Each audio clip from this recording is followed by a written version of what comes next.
Hey guys, tonight we begin with something gritty, grand, and absolutely unforgiving. Life in the Roman Empire. Not as a senator, not as an emperor. No golden laurel crown. No marble baths.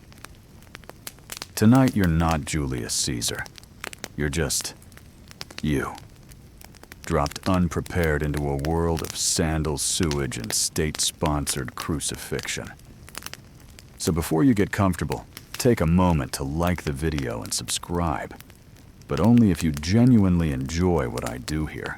And let me know in the comments where you're tuning in from and what time it is for you. It's always fascinating to see who's joining us from around the world. Now, dim the lights, maybe turn on a fan for that soft background hum, and let's ease into tonight's journey together. You open your eyes to the sounds of yelling chickens and a baby crying somewhere down the hall. Congratulations, you've just woken up in a Roman insula, the ancient version of an apartment building. Think of it as a multi-story death trap, held together with dust prayer and very questionable architecture. You're probably living on the third or fourth floor, which is bad news. The higher the floor, the poorer the tenant, and the more likely your ceiling collapses when someone spills olive oil above you. Your room is small, no bigger than a walk-in closet with stone walls that sweat in summer and freeze in winter. There's no window, just a little hole that lets in air smoke and the occasional pigeon. The mattress stuffed with straw and lice.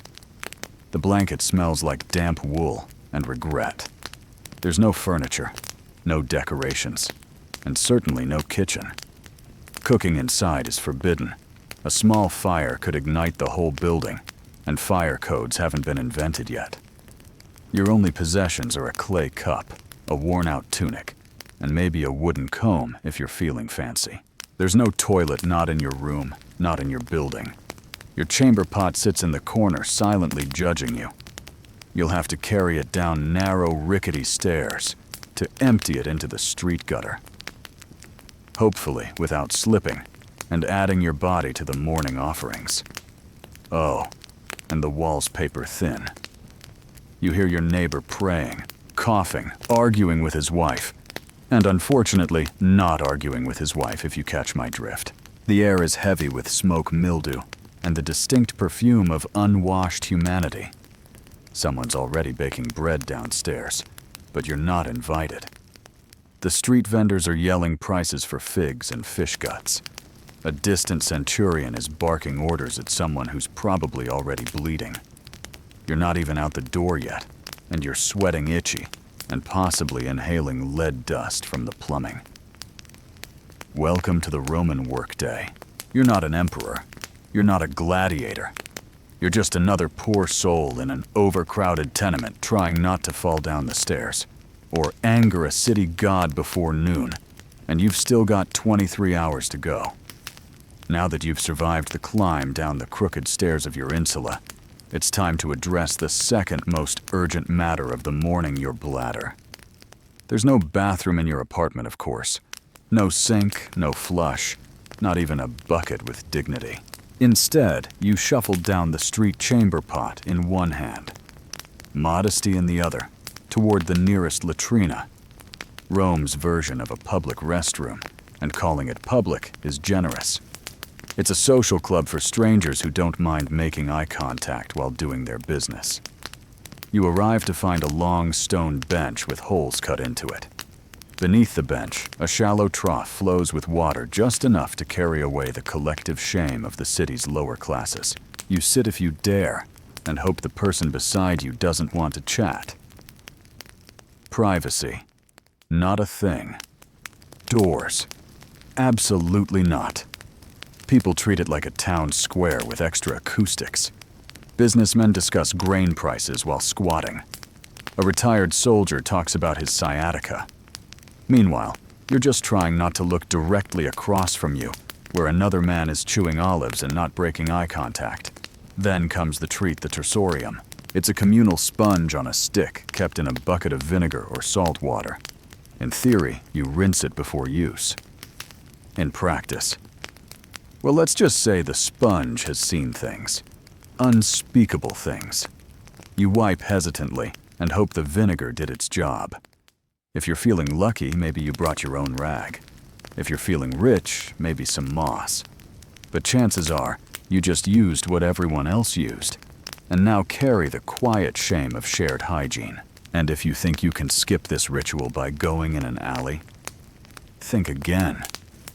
Public urination laws exist. Fines are real. And Roman law enforcement is not known for subtle warnings. Once you're done, you wash your hands. Wait. No, you don't. There's no soap, no running water, just a rinse from the communal basin that's seen more fingers than a handshake competition. You leave the latrine feeling lighter and slightly more dead inside. But hey, that's Rome. And now it's time for breakfast, if you can call it that. So you've done your morning business and managed not to fall into a gutter or get arrested. Impressive. Now it's time for breakfast to the most important meal of the day, unless you're Roman. In which case, it's more of a polite formality before work and misery. Welcome to the Antaculum, a Roman morning feast that consists of precisely two things: stale bread and watered-down wine. Sometimes there's cheese, sometimes there's olives, but mostly there's just disappointment. Forget about coffee. The Romans didn't have it. No eggs, no bacon, no pancakes, and certainly no oat milk lattes. Breakfast is not meant to be satisfying. It's meant to not kill you.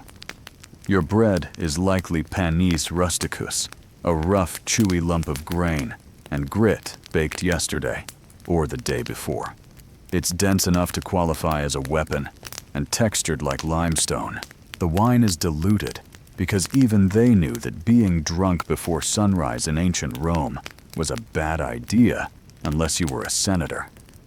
There's no kitchen in your apartment, so you eat this meal standing in the street or squatting beside a fountain alongside other equally unenthused citizens, gnawing on bread like flavorless tree bark. If you've got a bit of oil or a smear of garum, Rome's famously salty fermented fish sauce, then congratulations. You've added aromatic horror to your already bleak meal. If you're wealthy, maybe you get fruit or honey, but you're not. You're a normal Roman citizen, just rich enough to not be enslaved, and just poor enough to envy your neighbor's broken jug of goat milk. Sometimes vendors walk by selling hot chickpea fritters or honeyed pastries, and for a moment you feel hope. But you remember your coin pouch is emptier than a gladiator's sympathy, so you bite your bread and pretend it's cake. And this is how the day starts, with carbs, mild dehydration, and a growing realization that you're about to walk 7 miles on Roman sandals with nothing but stale crumbs in your stomach and a buzz from last night's leftover wine. It doesn't get better, because now it's time to go to work. After your hearty breakfast of bread and mild despair, it's time to face the Roman workday. And let's be clear, unless you're a senator, a poet with a patron, or one of the lucky few who inherited land from a dead uncle with no heirs, you are working, and you're doing it hard. You might be a laborer, porter, potter, bricklayer, street cleaner, or if your luck's truly sour, a sewer worker. Rome needs a lot of things: roads, aqueducts, temples, baths, and someone has to build them. That someone. You with your bare hands under the sun, wearing sandals that provide all the arch support of a soggy leaf. The Roman workday starts early, very early. The sun is barely up, but the foreman already is yelling in Latin and waving a stick. If you're late, you're docked today's pay, or worse, beaten, shamed, or fired, which in Roman terms means you starve with honor. Your tools are basic. You dig with a shovel made of splinters, and carry bricks on your back, and haul water from a cistern that smells like old socks and ambition. There are no gloves, no helmets, just sweat dust, and the constant awareness that one slip might crush your spine and your career simultaneously. And if you're a craftsman, good luck. You're competing with of others, selling the same clay pots, sandals, or cheap tunics. Underpricing is common, and quality doesn't matter if a richer citizen decides he doesn't like your face. Even more elevated jobs like messenger, accountant, or teacher aren't glamorous. You're either running through Rome's chaotic streets with scrolls under your arm, writing numbers for someone who will forget your name, or trying to teach Latin to a group of senators' children who already think they're gods. Women. They're working too, spinning, weaving, selling vegetables, or managing stalls in the markets. Plus raising children, plus managing the household, plus not dying during childbirth, multitasking, before it was cool. And after all this, you get a short break for lunch, maybe, if your supervisor isn't in a bad mood or trying to impress a visiting prefect. So yes, you work or you die trying. Rome may be eternal, but your back won't be. So you've made it through the morning without fainting or being flogged. Now it's time to navigate the ancient Roman street. A chaotic, crowded gauntlet designed by someone who clearly hated personal space and public health. Picture it. The sun's high, the city's buzzing, and the street is alive. Not in a poetic way, in a literal way. Rats, flies, stray dogs, livestock, beggars, merchants yelling in 6 languages, children running wild thieves, pretending to help old ladies while pocketing your coin purse. It's like Times Square, if Times Square had no plumbing and everyone was carrying a goat. Let's talk infrastructure. Roman roads were engineering marvels. Perfectly straight, masterfully paved, and usually overflowing with a blend of urine spilled wine vomit, animal waste, and the remains of last night's garum sauce. The middle of the street functions as an open sewer. Step off the raised footpath without looking, and congratulations. You've just baptized your sandal in the holy waters of human misery. Wagons clatter by with no speed limits, no crosswalks, and zero chill. They don't stop for pedestrians. In fact, Roman law actually banned heavy cart traffic during the day in the city, which means drivers race through at night in the dark, without brakes, like charioteers on a deadline. If you're not crushed by wheels, you'll be bumped by elbows, baskets, or an angry fishmonger shouting about spoiled eels. Then there's the air thick with smoke from cooking fires, incense from temples, the scent of public latrines wafting on the breeze. Oh, and dead animals. Sometimes people just leave them there. If a dog drops in the forum, someone might just toss a cloth over it and walk away.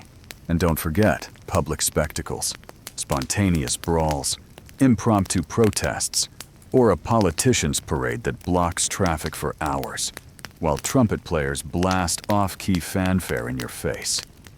So yes, the Roman street is alive and out to get you.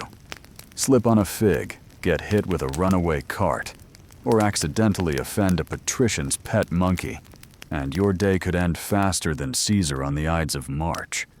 And you were just trying to go buy lentils. You're sweaty, dusty, and desperately craving a splash of something cold. The good news. You live in Rome, a city renowned for its aqueducts, those magnificent engineering marvels that carry fresh water from the hills straight into the heart of the empire. The bad news. That water doesn't care about you, unless you're wealthy enough to live in a domus with your own private fountain. You're sharing water with thousands of your closest coughing, sneezing, not washing their hands neighbors. Your options are the public fountains, where everyone fills their jars, washes their feet, and occasionally dunks a child for fun or hygiene. And by hygiene, we mean a wet version of hope. If you want to wash up, your best option is the Thermae, the Roman public baths. They're everywhere, and everyone uses them. Sounds civilized, right? But here's the thing. The water cycles through multiple pools with no soap, no chlorine, and very little shame. You'll be sitting in a tepid bath with a dozen other men, none of whom believe in modesty. Conversations are loud, political, and occasionally naked.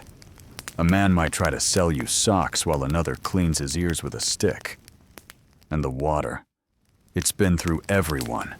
If you were hoping to feel clean, think again. You're marinating in with a hint of eucalyptus. Also, fun fact, the plumbing system often uses lead pipes. Yes, lead. Romans were obsessed with engineering, but not chemistry.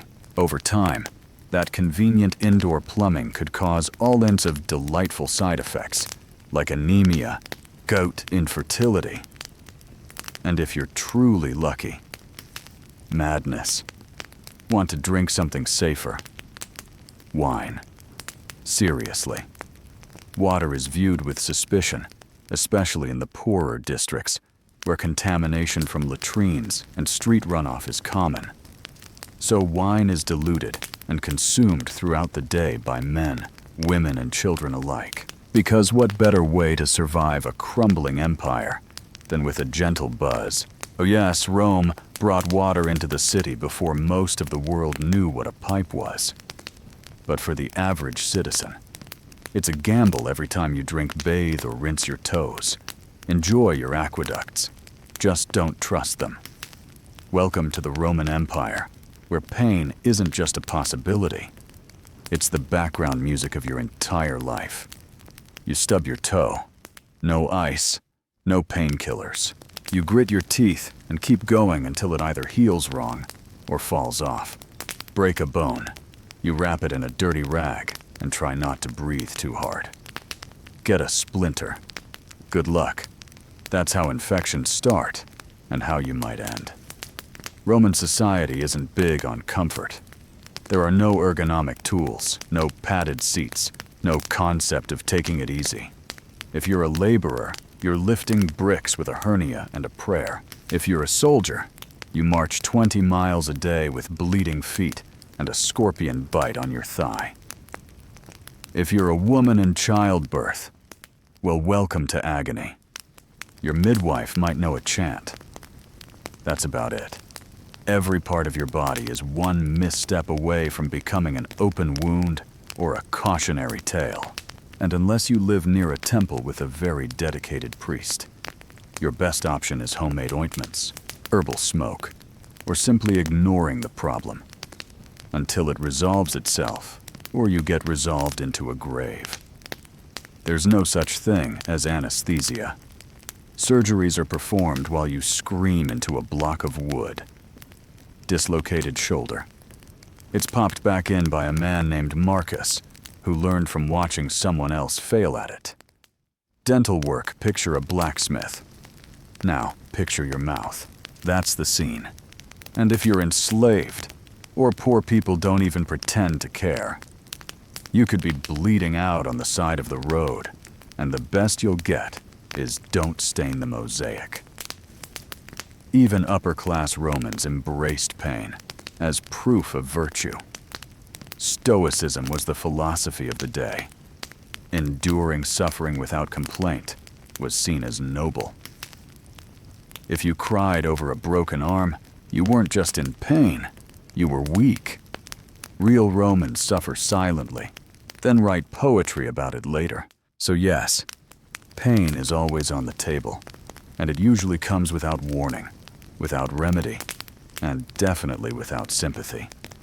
On that cheerful note, let's take a look at what happens when you actually go see a Roman doctor. So you've hurt yourself. Maybe it was the infected blister from yesterday's work, or maybe you tried to shave with a bronze blade, and now your chin looks like a gladiator training ground. Either way, it's time to seek medical attention, which in ancient Rome is less about healing and more about surviving the attempt. Let's begin with the basics. Roman medicine is a chaotic mix of Greek theory, mystical guesswork, and a surprising amount of leaves. The core belief: The body is ruled by four humors: blood phlegm, yellow bile, and black bile. Feeling off. One of them is out of balance. The solution: drain something. So your doctor, who may or may not also be your barber, immediately reaches for the leeches or a knife. Because bloodletting is the default treatment for everything from migraines to moral failings. Have a cough, let's open a vein. Depressed. We'll just drain some sadness out of your arm. Surgery. Oh yes, it exists. Roman surgeons had scalpels, forceps, and even bone drills. What they didn't have were anesthetics. You stay conscious through the whole procedure, gripping the edge of a wooden table, while a man in a dirty toga digs into your flesh with the confidence of someone who once saw a scroll about it. Antiseptics. Not really a thing.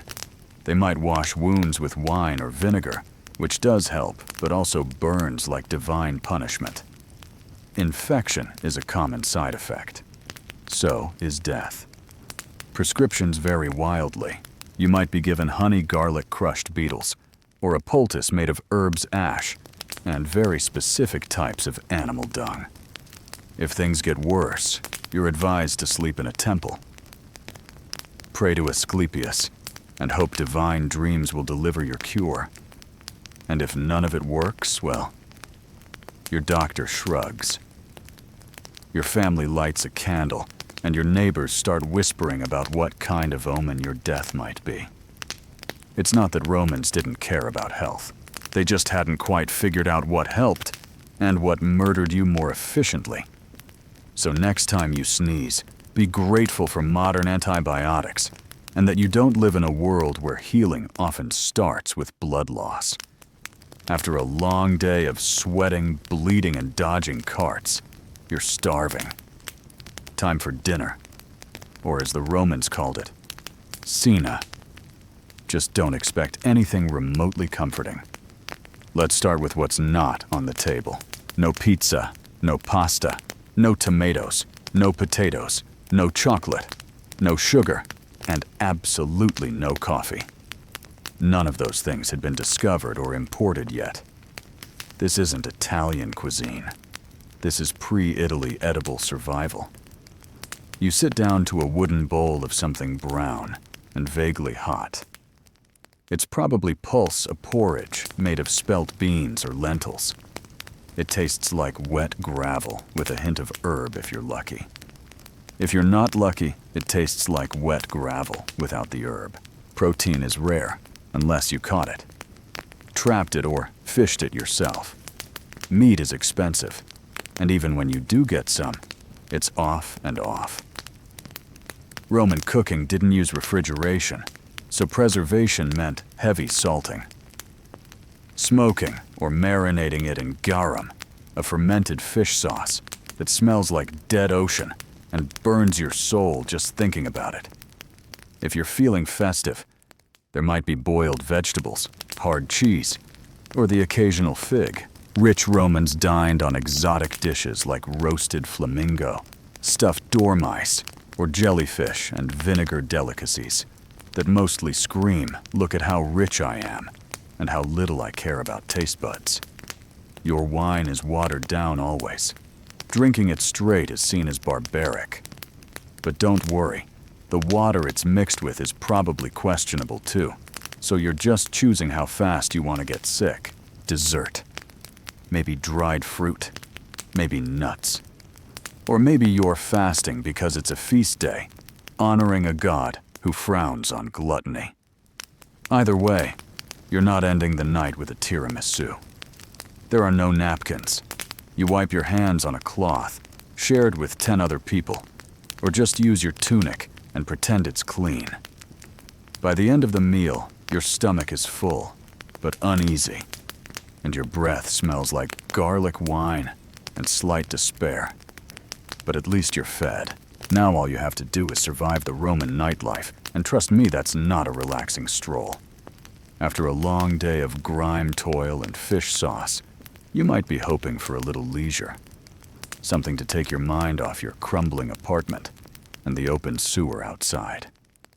Well, good news, you're in Rome, where entertainment is everywhere.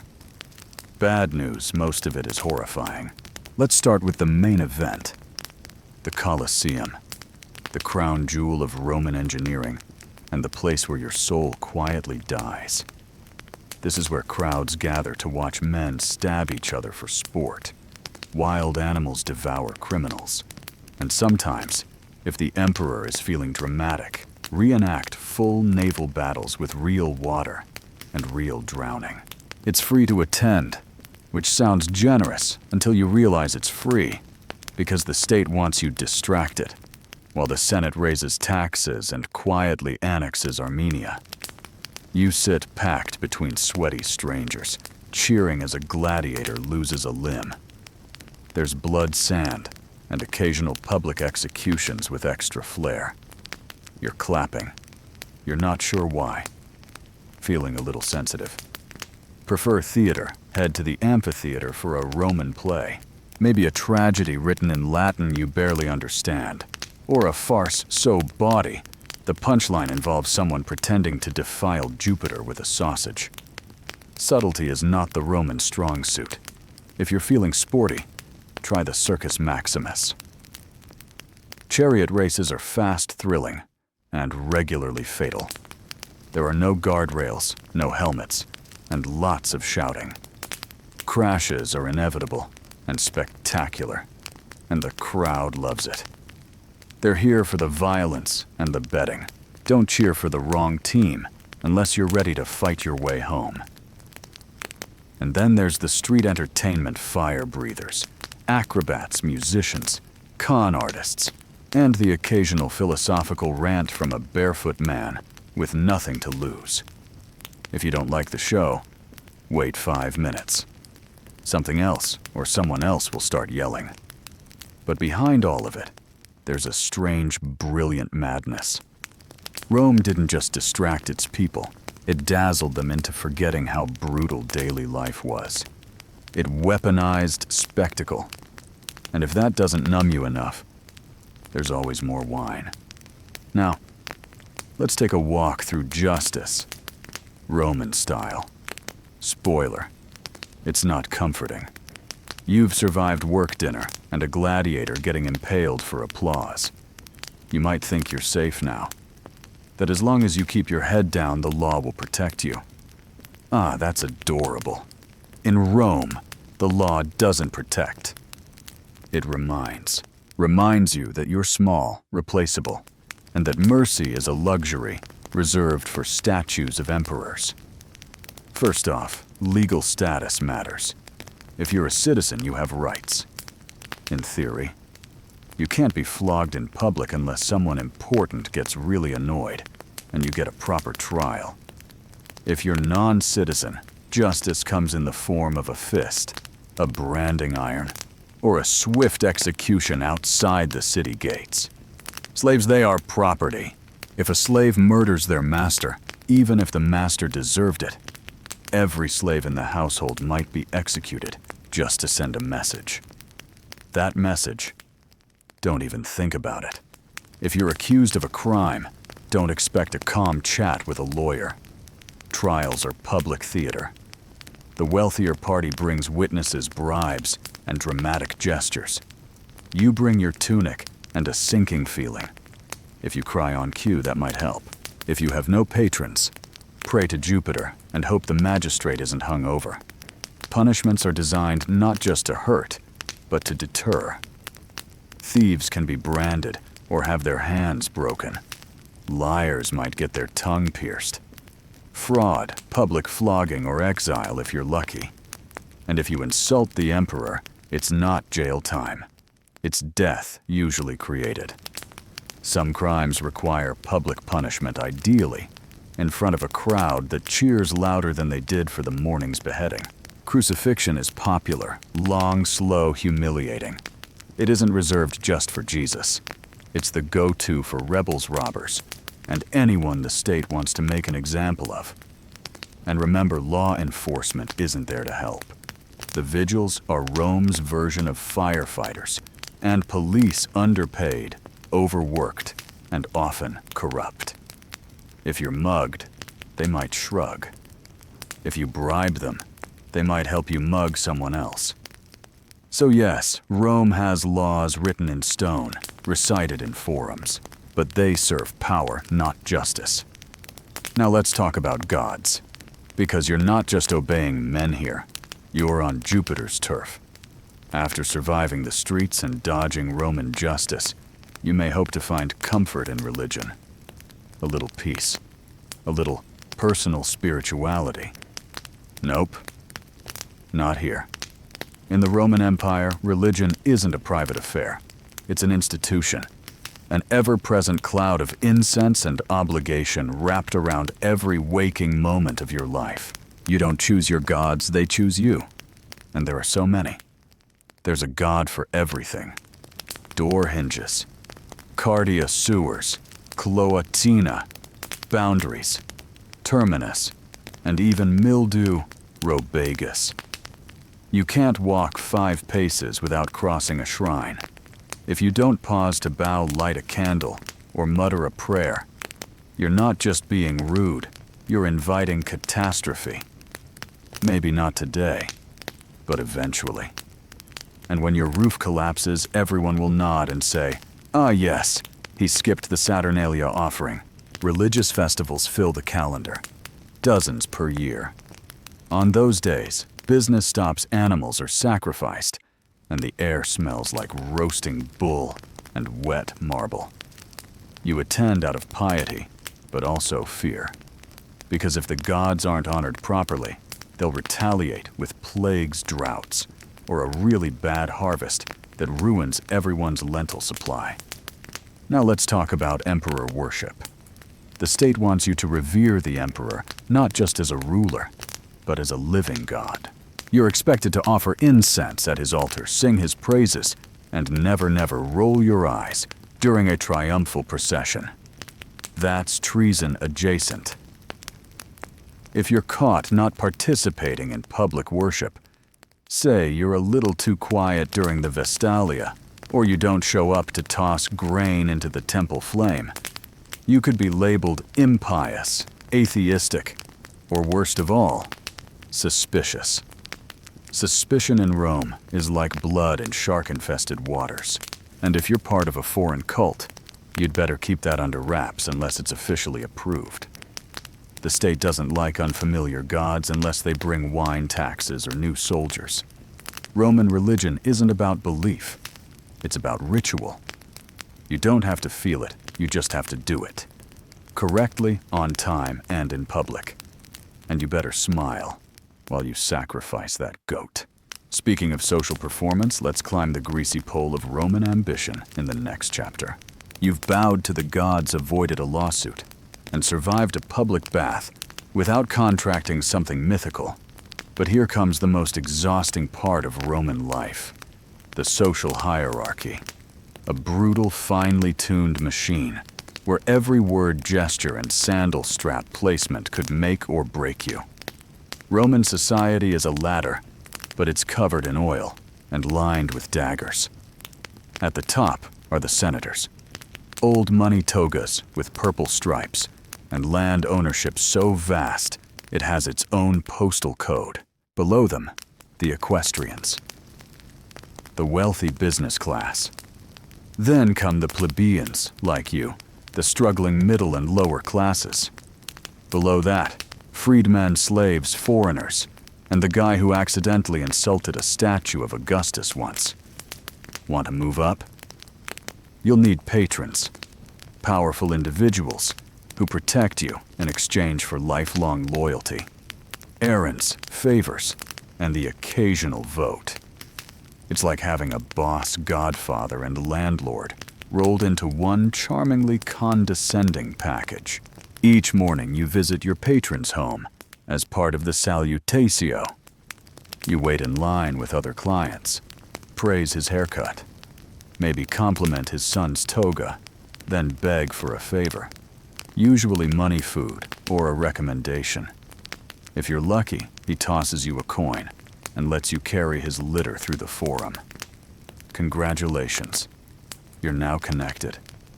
Every move you make is watched and judged. Your clothes must be clean. Not fashionable, just clean. Your speech must be proper. Your friends, carefully selected. And whatever you do, don't show ambition. That makes people nervous. If you rise too quickly, others will conspire to knock you back down socially or literally. Networking is warfare. Gossip is currency.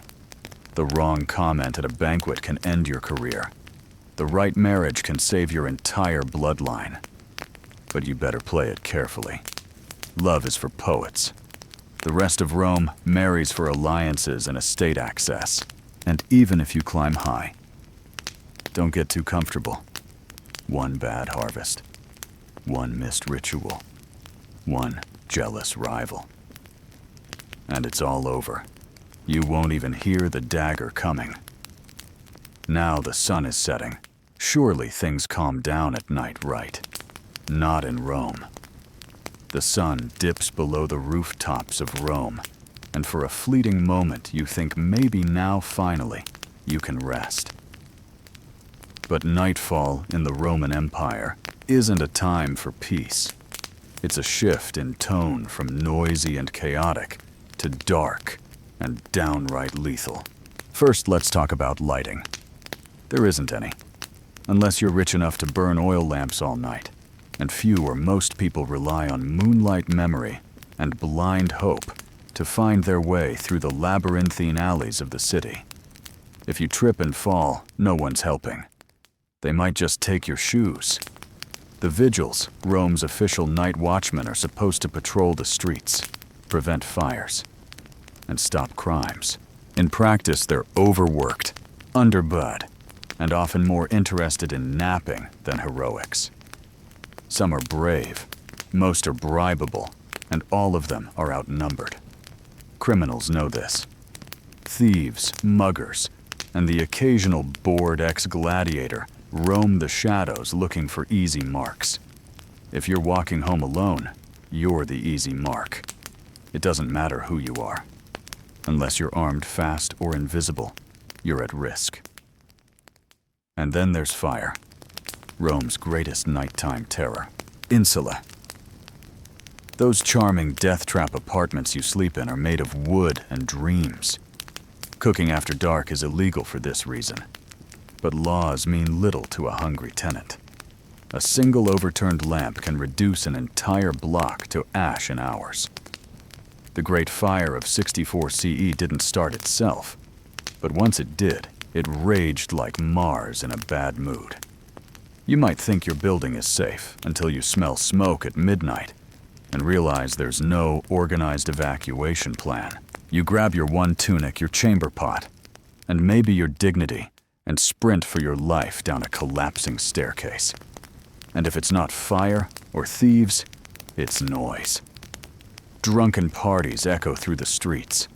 Processions for obscure gods parade by with drums and shouting. And if a senator's mistress is upset, everyone within a 3-block radius knows. Sleep in ancient Rome is a luxury. Silence is a myth. And safety, that's reserved for the wealthy, the armed, and the extraordinarily lucky. But hey, morning's almost here. You just have to survive one more night and then repeat. The sun sets on Rome, and with it you might expect a moment of calm, a breeze, a quiet meal, maybe even sleep. Think again. Rome doesn't go silent at night. It simply shifts into something darker, louder, and more dangerous. The city never truly sleeps. It prowls. Let's start with fire. Roman buildings, especially the tall wooden insula where the poor live, are tinderboxes waiting for a careless oil lamp or cooking fire to turn them into ash. There's no real fire department, just the vigils, who are part firefighter, part night watch part, deeply underpaid janitor. They carry buckets and hope. If your apartment catches fire, you might be rescued. Or you might become a cautionary tale in tomorrow's gossip. Then there are the thieves' cut purses and pickpockets who treat the moonlight like a hunting license. Rome's alleys are narrow and unlit. Torches are expensive. If you must walk after dark, you're doing so by feel, by instinct, and hopefully not by yourself.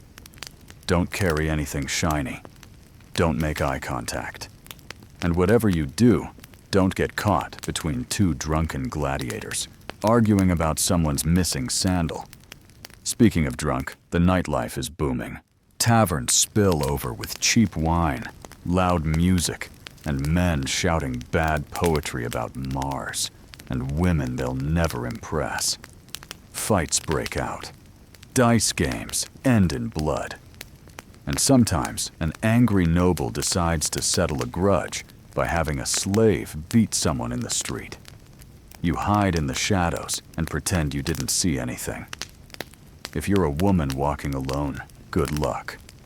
Rome is not kind to unchaperoned females after dark. The streets belong to the desperate, the reckless, and the dangerously bored. Trying to sleep isn't much better. Your insular creaks like it's thinking about collapsing. Rats scurry through the walls. Your neighbor coughs like a dying goat. Somewhere nearby, someone is screaming either from passion murder or both. You press your face to a sweaty pillow and pray to Mercury for silence. But there is no silence in Rome. Not for you. Because in the Roman Empire, even the darkness is loud. And when dawn comes, you'll have to do it all again. You woke up in a crumbling insula, survived public toilets, chariot traffic, gladiator, gore, lead-poisoning leeches, religious festivals, burning rooftops, and half-cooked lentils soaked in fermented fish sauce. You bowed to gods. You don't understand. Obeyed laws that don't protect you, and slept through riots, rats, and the occasional public decapitation. You're dirty, tired, possibly infected, and emotionally scarred by the communal sponge. And it's only been one day. Would you last another? Honestly, no, you wouldn't. Most modern humans, with our air conditioning, antibiotics, and 5-minute delivery windows, would crumble by lunchtime. You'd give up before the second round of garum. And yet the Romans did it. For centuries. Because here's the maddening, magnificent thing. In the middle of all this filth, brutality, and noise, Rome worked. Somehow. They built cities, roads, aqueducts, libraries, temples, and amphitheaters. They expanded their empire across continents. They administered laws, developed philosophy, mapped the stars, performed surgeries, and invented concrete. Concrete. That stuff still holds up better than most modern buildings. They created systems that shaped Europe and beyond for 2,000 years. Latin became the root of half the languages you hear today. Their architecture inspired cathedrals, parliaments, and college campuses. Their political concepts, republics, senates, veto power, still echo through modern democracies. But it came at a cost. For the average Roman. Not the emperors, not the marble-bathed elite daily life, was a hard-fought grind. And yet, they endured. They adapted. They didn't have a choice. Because Rome wasn't made of gold. It was made of sweat, fear, ambition, and survival. Layer by layer, person by person, century by bloody century. And that's why it lasted. You'd be begging to go back to modern plumbing and antihistamines by mid-afternoon. You'd trade your entire denarii pouch for a hot shower and a chair with a back on it. And that's okay. You don't need to survive ancient Rome. You just need to understand it. And maybe, just maybe, appreciate that someone somewhere once walked those same filthy streets and helped build the empire. So you could sit here today clean, safe, and mildly horrified. Imagine being a Parthian princess in the 2nd century BCE. You've got royal blood in your veins, a name fit for legend Rhodogoon. And more importantly, You live in a world where your family spends more time fighting rebels than hosting dinner parties. Rhodagoon wasn't born into peace and pearls. She was born into grit horses and the constant possibility that someone might poison your dates. Her father, Mithridates the Fear, was no idle king. He was the one who expanded Parthia from a dusty fringe kingdom into a formidable empire that would one day spar with Rome. But expansion comes with problems, namely rebellions, betrayals, and those neighbors who just won't accept that your army now owns their backyard. As a young woman, Rhodagoon would have grown up watching envoys argue commanders draw maps in the sand, and palace scribes trying to keep track of who was loyal this week. She wasn't trained just in silk and ceremony. She learned statecraft command presence and how to wear armor that didn't clash with her earrings. It's important to understand the role of Parthian women here. While not always given the spotlight, Parthian noblewomen were no strangers to power. Some ruled cities, others plotted dynastic alliances, and a few, like Rhodagoon, became legends not for who they married, but for who they defeated. And defeat she did. But that part comes later. At this point in her life, Rhodagoon's name was already known. She was a symbol not just of royal lineage, but of Parthian pride. She carried with her the expectation that she'd either marry a king or become one in spirit. She didn't seem content with sitting on the sidelines while cities burned or provinces rebelled. While most royal ladies were being oiled and perfumed, Rhodagoon was likely brushing up on military reports and court logistics. She had no time for vanity, and as fate would have it, she would one day make a vow that involved not washing her hair until a rebellion was crushed. Spoiler alert. It took a while. But before we get to that dusty crown moment, we need to understand what kind of rebellion dares provoke a princess who would rather lead troops than werehold. The Parthian Empire, grand as it appeared on a map, was more duct tape than marble, stretching from the Persian Gulf to the edges of Mesopotamia. And beyond it was stitched together by marriage's oaths and the occasional sword pressed firmly against someone's neck. So when a rebellion flared up in the western provinces, likely in Media or Babylonia, it wasn't exactly surprising. What was surprising was how bold the rebels were. These weren't just disgruntled tax evaders. These were full-blown aristocrats and city leaders, angry at the central power and perhaps emboldened by the young age or absence of a male royal enforcer. They didn't just throw a fit.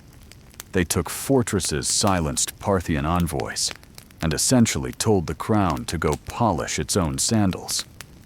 Now, under ordinary circumstances, the king would have dispatched a general or a cousin with too much ambition and too little brains. But these weren't ordinary circumstances, for reasons still debated by historians. Maybe timing, maybe logistics, maybe sheer royal defiance. Rhodagoon herself took command. And not just in the abstract, I'll approve the battle plans kind of way. No, she got on a horse-donned armor and made a public vow that would become the stuff of legend. She would not wash, comb, or otherwise tend to her hair until the rebellion was crushed. It was bold. It was dramatic. It was frankly a court stylist's. But that vow, dramatic as it sounds, wasn't vanity. It was a declaration, a visual symbol that tied her personal dignity to the fate of the empire. Every time someone saw her tangled, dust-laden hair, they'd be reminded this isn't over until we win. And that worked. Soldiers rallied. The troops didn't just see a princess. They saw a commander who was literally letting her beauty decay with the war. She embodied Parthian resilience, the kind that didn't rely on thrones, but on thorns, dust, and sweat. Meanwhile, The rebels probably didn't know whether to laugh or panic. They had expected a general, maybe a diplomat. Instead, they got a furious, unwashed woman who was riding straight for their gates with steel in her eyes and no time for conditioner. And worse, she meant business. When Rodagoon set out from the capital, she wasn't escorted by a lavish court parade or showered in rose petals.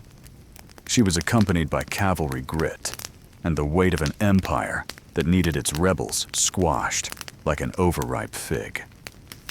And she looked the part. Gone were any signs of courtly delicacy. Her hair, famously unkempt, began to take on a life of its own, hanging like a banner of war-torn determination. In a world obsessed with appearances, she turned her own into a weapon. The campaign was not swift. This wasn't a single siege easily resolved with a bribe and a battering ram. The rebel cities were fortified and confident. They had expected hesitation from the central power, not a battle-hardened woman galloping through the dust with fire in her gaze. But Rodagoon didn't waver. Her military instincts were sharp, perhaps sharper than many of the men who had led before her. She employed classic Parthian strategies: mobility, feigned retreats, and hit-and-run raids. Her forces would appear at the edge of a rebel-held city, vanish like smoke, and return a day later from an unexpected flank. Reports suggest her soldiers admired her, not just as a symbol, but as a tactician. She didn't ride behind the lines. She was up front, dirt under her nails, and fury under her helmet. And as the weeks dragged on, so did her hair.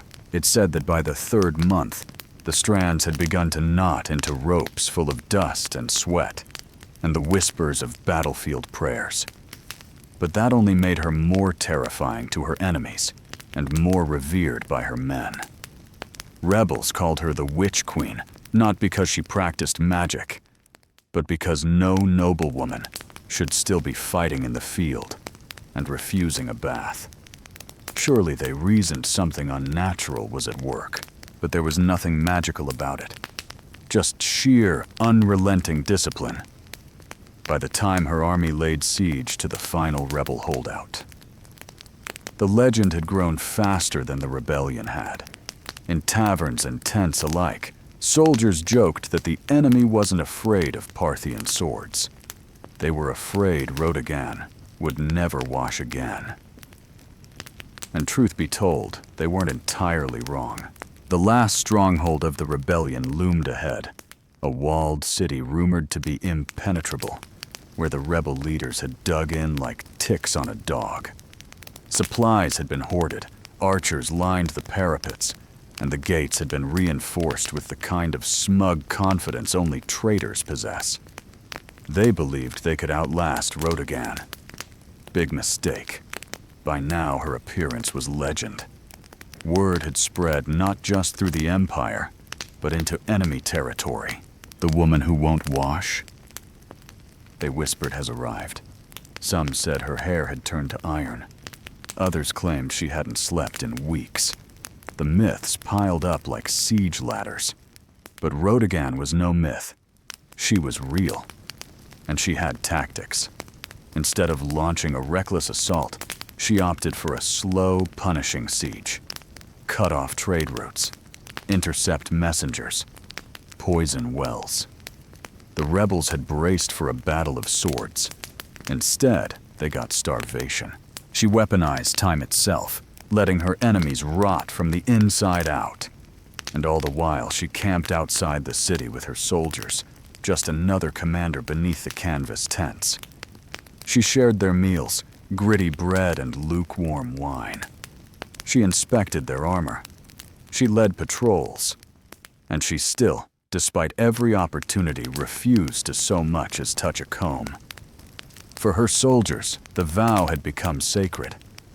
No one dared suggest she break it even in jest.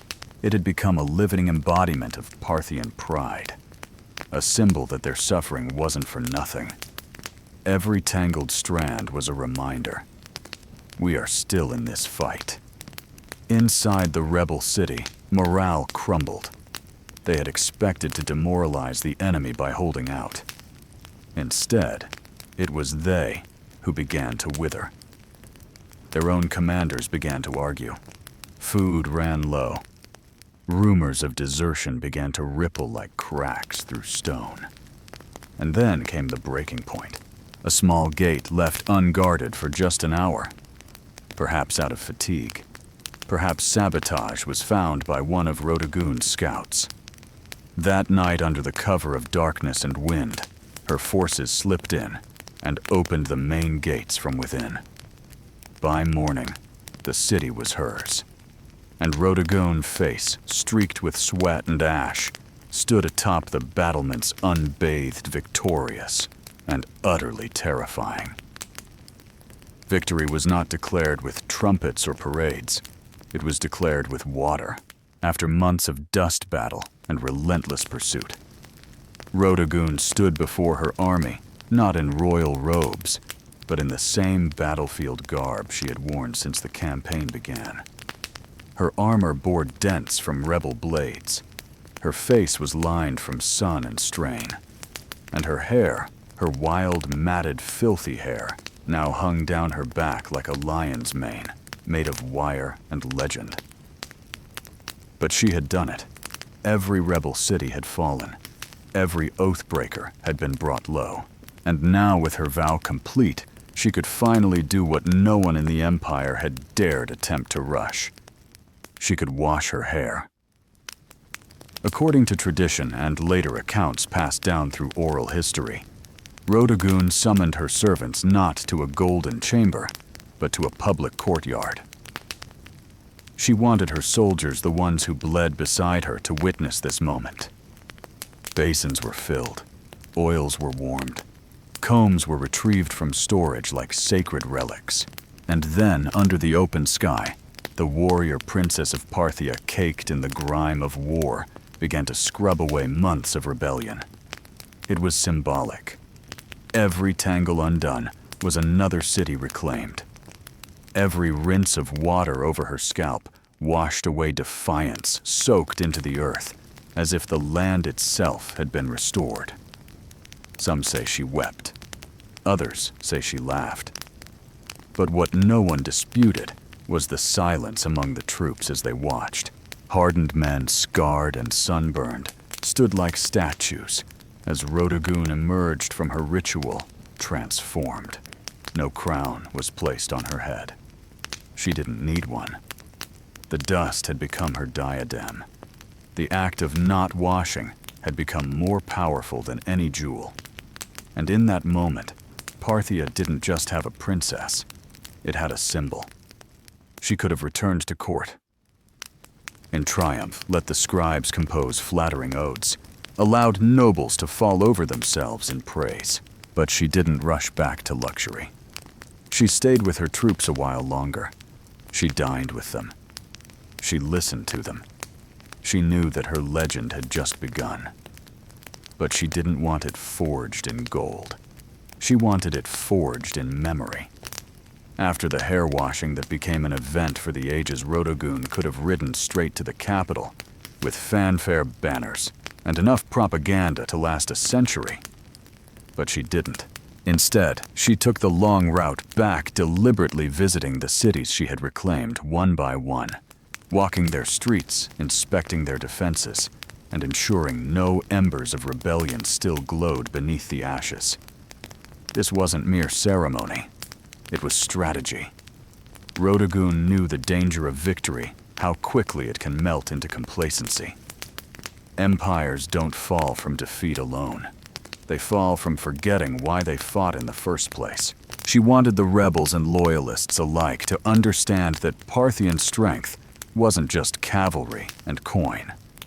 It was embodied in her very presence, a woman who chose hardship over comfort, and earned loyalty by example, not decree. And loyalty she received. Everywhere she went, people gathered not to gawk at royalty, but to stare in awe at her. Not polished, not perfumed, but real. She didn't bring fear. She brought accountability. She She asked for reports, heard complaints, paid for supplies out of her own war coffers. She rewarded cities that had stayed loyal and offered clemency carefully, cautiously to those who repented. By the time she reached the royal court, her return had already become a legend. Scribes rushed to record her tale. Artists argued over how to capture her wild-haired and battle-worn, or radiant and reborn. Ministers whispered about the implications. A woman, commanding armies, keeping oaths, and now standing at the heart of Parthian power with the loyalty of half the provinces in her hand. And here was the dilemma. What do you do with a princess who is more popular than most kings? Some urged she be married off as if that would contain her influence. Others wanted her placed in charge of border defenses permanently. But Rhoda Goon didn't seem concerned with titles or politics. She had proven what she needed to. The battlefield had been her throne, the dust her crown, and her name already etched in the hearts of soldiers and citizens alike needed no royal inscription to endure. She didn't need a coronation. She had already been crowned. Not with gold, but with history. In the months following her campaign, Rhoda Goon didn't seek the limelight, but it followed her anyway. She became a subject of poetry, sculpture, gossip, and awe. Not because she demanded it, but because she had earned it. Every soldier who'd fought under her command returned with a tale, and every tale made her larger, more enduring, more untouchable. Yet in the palace halls of Parthia, where politics slithered like snakes behind silk curtains, her silence was unnerving. She didn't boast. She didn't lobby. She didn't ask for titles or lands. Instead, she observed, listened, and understood the real battlefield had only shifted from stone walls to whispered conversations. Even the king, her father, or possibly her brother, depending on the exact moment in the tangled Parthian dynastic timeline, had to tread carefully. Rhoda Goon wasn't just popular. She was respected in a way few men at court could compete with. Not adored for beauty or bloodline, but for leadership, for command. She had turned her vow into policy, her filth into folklore. And yet the silence she kept was as deliberate as any military maneuver. She didn't tell others what she planned next, because perhaps even she didn't know. For the first time in years, she wasn't fighting. She wasn't commanding troops or outwitting rebels. She was still, and that stillness unnerved many. What does a woman who conquered without a crown do next? One theory among historians is that Rhoda Goon used this silence as leverage. Her presence alone, her every quiet nod or glance forced decisions. Officials hesitated to propose bad policy for fear she'd frown. Generals delayed campaigns, hoping she might weigh in. Her silence wasn't passive. It was a tool. She had discovered that not speaking could be more powerful than speaking. And so she remained. A living legend walking the palace corridors, her freshly washed hair braided not just in gold thread, but in memory. Her very existence challenged the norms. She had proven that Parthian might wasn't confined to masculine hands. It could ride into battle with tangled hair and return with cities at its feet, and all she had to do now was wait. Because sometimes the greatest move is no move at all. As the years passed, Rhoda Goon's name slowly faded from the formal records. Parthian scribes, more eager to elevate kings and dynasties than unruly warrior princesses, began to downplay her campaign. The silence she once used as a weapon now became the excuse for erasure. No grand mausoleum was raised in her name. No epic poem commissioned by the state bore her face on golden scrolls. But that's the thing about true legend. It doesn't need permission to survive. In the outposts where her army had marched in the villages, she spared her name, remained a whispered spell. Mothers told stories of her to their daughters, not as a fairy tale, but as a warning to any man who underestimated a woman with a mission. Soldiers recited her tactics as if they were sacred text. And rebels, well, even decades later, they still spoke of her as if she might ride again from the dust with hair flying like war banners. There's something profoundly unsettling about someone who breaks every rule of their time and still wins. Rhoda Goon wasn't content to be decoration in a court. She didn't play the flute paint birds or practice the refined art of being quietly ignored. She burned through her time like a comet and then vanished just as quickly. Historians have debated what became of her. Some believe she retired from public life, choosing peace over politics. Others think she remained an advisor in the shadows, shaping Parthian strategy from behind the veil of anonymity. A few romantics claim she rode out one final time to settle a border dispute and disappeared into legend. Never confirmed, never denied. But what's certain is this: her legacy endured where it mattered most, in the people. She may not have worn the crown, but she ruled in ways no diadem could. She redefined what loyalty meant. She showed that a vow, even one as strange as refusing to comb your hair, could be as binding as a royal decree and far more inspiring. And though history books may offer her only a footnote, the dust of Parthia still remembers her. Because you don't need a marble statue to be eternal. You just need to keep your vow and win. Centuries after her death, Rhoda Goon's story remains a paradox, well known in whispers, yet elusive in ink. No towering statue bears her likeness. No royal tomb sings her praises in carved stone. But in the collective memory of those who admire rebellion endurance and principled ferocity, she is immortal. Not in the way kings are remembered, but in the way forces of nature are. She didn't need to conquer foreign lands or sign monumental treaties. What she conquered was expectation, in a world where women were told to wait behind curtains while men spilled blood. In their name, Rhoda Goon tore the curtain down and marched out barefoot, helmet in hand. She didn't ask for command. She took it. And the empire didn't collapse. It followed. More importantly, she taught her people a lesson that no decree could enforce. That loyalty doesn't come from fear. It comes from seeing your leader suffer beside you, from watching them choose discipline over comfort, from watching them keep a vow longer than anyone thought possible. She wasn't perfect. No legend is. But her story endures precisely because it wasn't polished or clean. It was tangled, muddy honest, like her hair on that final day of victory. In that filth was dignity. In that vow was a vision of leadership stronger than any title.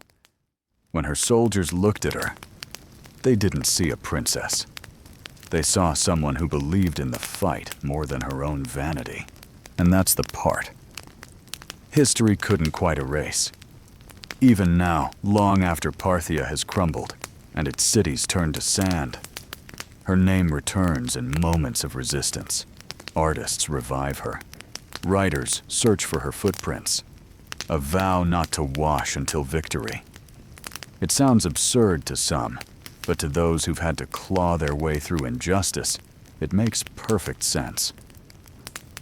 Rhoda Goon was never about glamour. She was about grit. And in the end, it was the dust that crowned her, not gold. Dust. The same substance emperors try to escape in death, yet the very thing she wore, like a badge of honor. She was forgotten by kings, ignored by chroniclers, but remembered by the dust. And that's where legends truly live. Not in stone, but in soil. Before empires clashed and blood soaked the sand, before kings trembled at her name, Tamiris was simply a daughter of the wind born to the raw, open steppe. The land she came from was not gilded in marble or echoing with philosophy. It was brutal free and endlessly vast. This was the world of the Massagetæ, fierce nomadic horse archers who rode like spirits of the plains, their lives shaped by survival, honor, and war. We know little of Tamiris's childhood, but we can imagine the rhythm of it. She would have learned to ride before she could run to shoot, before she could speak in full sentences. Among the Massagetæ girls were not caged in tents or veiled by silence. They trained beside the boys, rode with the warriors, and grew up with iron in their blood. To lead one had to bleed. And Tamiris, even as a young woman, bled for her people. Her tribe worshipped the sun and sky, lived off their herds, and buried their dead with weapons ready for battle in the afterlife. They had no cities, no golden temples, but they had pride. And when enemies approached, they met them not with prayers, but with arrows. Tamiris likely came to power after the death of her husband, who may have ruled the tribe before her. But what's certain is that when the moment came, she didn't inherit leadership. She seized it. In a time when most women were considered property, Tamiris commanded an army. She negotiated with kings. She dared to speak as an equal. And if they didn't listen, she made them. She was more than a queen. She was Shahmat, the steppes' checkmate, a war chief in bronze and leather, who would soon face the greatest empire on earth. But power, especially for a woman, never comes without consequence. As Tamiris began to solidify her rule, whispers grew louder. Across the mountains to the south, a king was watching. His name was Cyrus the Great, and he wanted more. The stage was set, the steppe wind howled, and Tamiris, daughter of warriors, would soon ride into legend. While Tamiris reigned over the open steppes far to the south, a different kind of power was rising. Structured, imperial, relentless. Cyrus, the great founder of the Achaemenid Empire, had already conquered Lydia in the west and Babylon in the south. His banners flew over deserts, mountains, and cities where languages changed every few days' ride. But Cyrus wasn't done. He was a builder of empires, and every builder eventually eyes the horizon. To Cyrus, the Massagetæ were a threat wrapped in opportunity. They weren't rich in gold or cities, but they controlled the northeastern frontier, and that meant access to key lands, resources, and trade routes. More importantly, the Massagetæ had something no empire could afford: to ignore pride. And pride in Cyrus's eyes could be bent or broken. But Cyrus also knew that brute force wasn't always the best first move. He had a reputation for cleverness, diplomacy, and strategic trickery. So he tried a different approach, one that kings before him had used to dissolve threats without a single drop of blood. He proposed marriage. According to ancient sources, notably, Herodotus, Cyrus sent envoys to Timaeus, offering an alliance through matrimony. On paper, it was a royal match, the great king of Persia and the warrior queen of the Massagetæ. But Timaeus wasn't naive. She saw the proposal for what it was, not an offer of love or partnership, but a calculated attempt to absorb her people without a fight.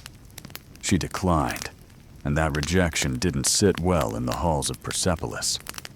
With the diplomatic games over, Cyrus shifted to his favorite language, war.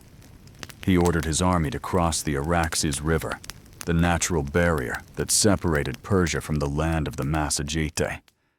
He was going to take what Timaeus refused to give. But Timaeus was already preparing. She knew the terrain. She knew how her people fought on horseback, fast and furious. And most of all, she knew Cyrus wasn't just coming for land. He was coming to crush a woman who dared to say no. The world's most powerful king had declared war, but he had no idea what kind of fury he had just awakened on the steppe. Cyrus, the great master strategist and seasoned conqueror, believed he could outwit Timaeus. He had faced kings' crushed cities and subdued nations. To him, the Massagetae were little more than wild nomads with fast horses and no cities to defend. He didn't realize he was stepping into the path of someone just as cunning and far more furious. Timaeus had warned him. After rejecting his marriage offer, she sent a clear message: cross the Araxes River, and you will regret it. But Cyrus crossed anyway, building a bridge of boats to carry his army into Massagetae land. Instead of striking immediately, Timaeus pulled her forces back, luring Cyrus deeper into unfamiliar terrain. The Persians found an abandoned camp well stocked with food and, more importantly, Maya, a luxury the nomadic Massagetae rarely indulged in. It was a baited trap, and Cyrus took it perhaps thinking the enemy had panicked and fled. Inside the camp, he left a portion of his army under the command of General Harpagus, a Hyrtid officer. As the Massagetae returned under the cover of night, they fell upon the drunk and unsuspecting Persians with deadly precision. The battle was brutal and swift. Among the dead was Spargapises, Timaeus' son, and a Massagetae commander. Accounts differ on what happened next. Some say Spargapises was taken alive, and realizing his capture begged for death, and took his own life. Others claim he was killed in the fighting, but all agree. When news reached Timaeus, something inside her shattered, and then turned to steel. Her grief was volcanic, but her rage that became legendary.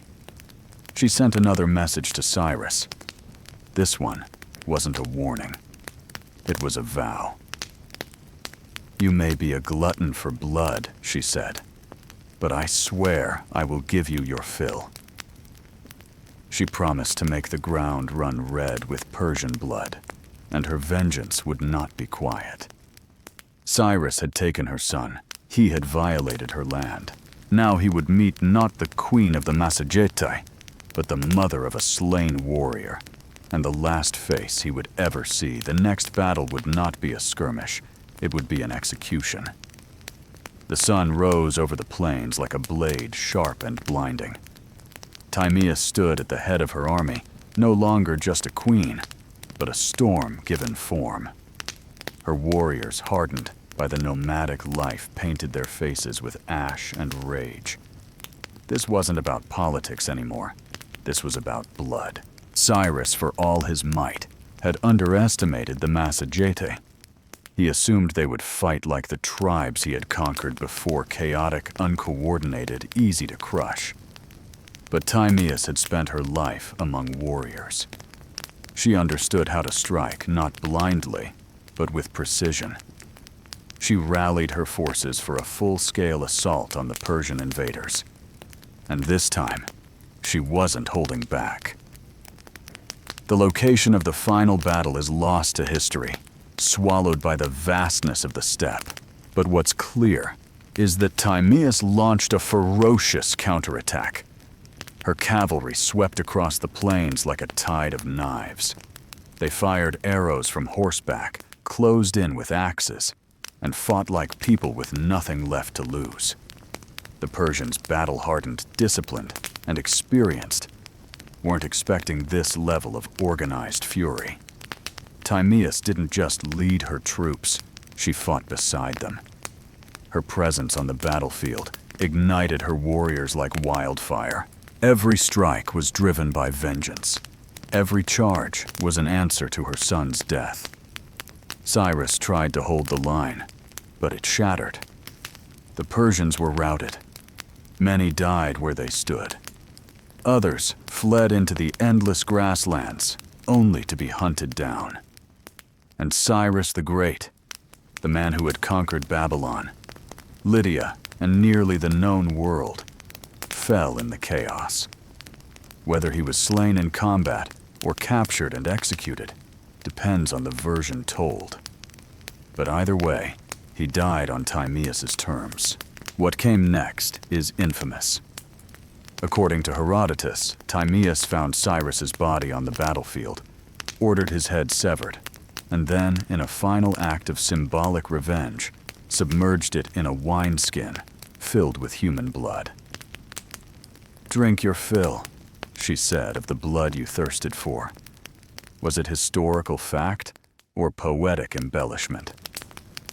Maybe both, but it didn't matter. The message was eternal. Timaeus was not to be conquered. When the dust settled and the grass drank deep, the blood of empire, Timaeus stood victorious. A warrior queen who had done what no king or army before her could. She brought Cyrus the Great to his end. News of the defeat sent shockwaves across the ancient world. The mighty Achaemenid Empire, thought to be unstoppable, had been humiliated by a woman from the steppes. The Persians did their best to downplay the loss, but the death of their founder couldn't be ignored. Cyrus's body was eventually returned and buried with honor in the royal tomb at Pasargadae. Yet the stain of his final defeat would linger like a wound on the empire's legacy. For Timaeus and the Massagetae, however, the victory was more than revenge. It was a declaration. They had defended their sovereignty not just with weapons, but with dignity. Timaeus had stood up to the world's most powerful ruler, and she hadn't just survived, she had triumphed. And then she vanished from history. No records survive detailing her later years, her death, or any successes she may have appointed. It's as if after taking her vengeance, Timaeus simply rode back into the horizon and allowed the wind to carry her legend forward.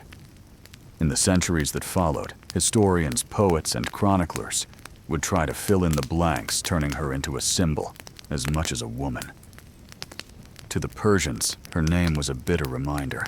To the Greeks, she was a paradox, a barbarian who displayed more nobility than many kings. And to the peoples of Central Asia, Timaeus became folklore, a ghostly queen who rides through the steppe fierce and unbending with a sword that remembers. Her legacy would inspire countless depictions across cultures. Medieval manuscripts portrayed her in regal armor. Renaissance paintings imagined her towering over Cyrus's corpse. In every age, she became what people needed. A mother avenger, a wild queen, a lesson in hubris, or a symbol of feminine power. But one truth cuts through the myth. She changed history. Timaeus didn't inherit a throne. She forged it in fire and fury. And for one brief, unforgettable moment, the steppe queen proved that not all empires rise.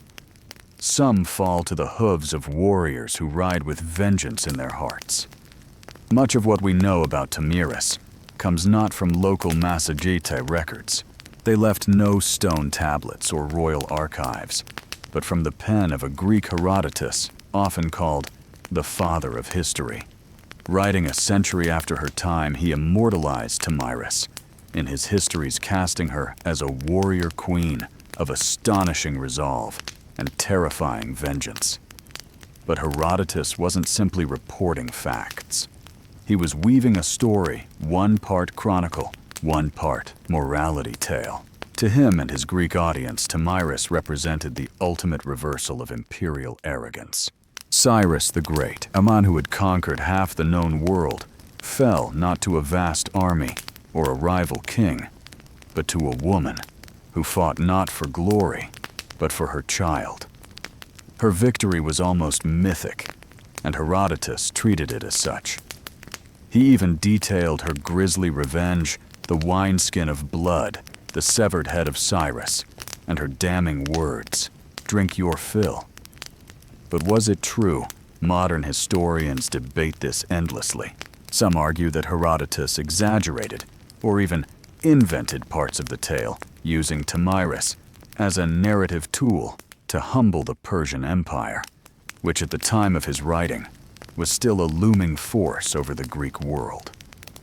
Others believe that while the blood wineskin episode might be symbolic, the core event, Cyrus's death, at the hands of Tomyris, likely did happen. There's also the question of bias. Herodotus, for all his insight, often filtered foreign cultures through a Greek lens. He portrayed the Massagetae as wild and free, yet noble and exotic mirror to Greek ideals of honor and liberty. Tomyris in that frame wasn't just a barbarian. She was a moral counterweight to Persian ambition.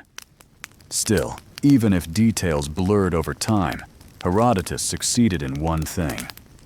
He ensured Tomyris would not be forgotten. Because of him, she became more than a historical footnote. She entered the realm of legend where facts soften, but impact sharpens. And in that space between myth and memory, Tomyris's story found a strange kind of immortality. In a world dominated by kings and conquerors, Herodotus left us a queen who refused to kneel and left her enemies bleeding in the sand. Though she may have slain one of the ancient world's most iconic emperors, Tomyris never ruled an empire herself. She didn't build cities of stone or inscribe edicts on golden tablets. Her people, the Massagetae, were nomads living not by walls, but by the rhythms of the land, the sky, and the horse. This meant that Tomyris's legacy was never institutionalized. There were no marble busts or royal coins bearing her likeness, no archives to immortalize her decrees. Instead, her story passed on as stories do on the steppe through firelight song and the whispered awe of warriors. The Massagetae were one of many powerful tribes of the Central Asian steppes.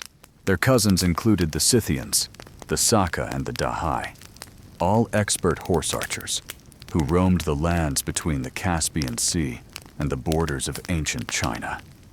These tribes were feared by empires for their mobility, unpredictability, and ferocity in battle. Tomyris, as a female leader among them, was rare, but not entirely unique. Steppe culture, unlike many sedentary civilizations, allowed women far greater freedoms. Women rode, hunted, fought, and even led among the Scythians. Graves of female warriors buried with weapons armor and horse gear have been found by archaeologists, confirming that the stories of fierce steppe queens were more than just legend. Tomyris stood at the pinnacle of that tradition. Her power didn't come from inheritance or religion. It came from respect, grit, and sheer capability. She was a unifying force among scattered clans, a political leader and a military commander in a landscape where survival meant riding faster, shooting better, and fearing nothing. But because the Massagetae left no monuments, Tomyris became a kind of phantom queen, her name echoing only in the writings of outsiders and in the oral traditions of the steppe. To the Persian scribes, she was a warning to the Greeks, a marvel, and to her people likely a memory carried in bloodlines and battle songs, a ghost who rode with them across the plains. Empires may rise and fall in stone, but the stories of the steppe live on in the wind, and Tomyris, fierce, grieving, and unbroken, became its voice.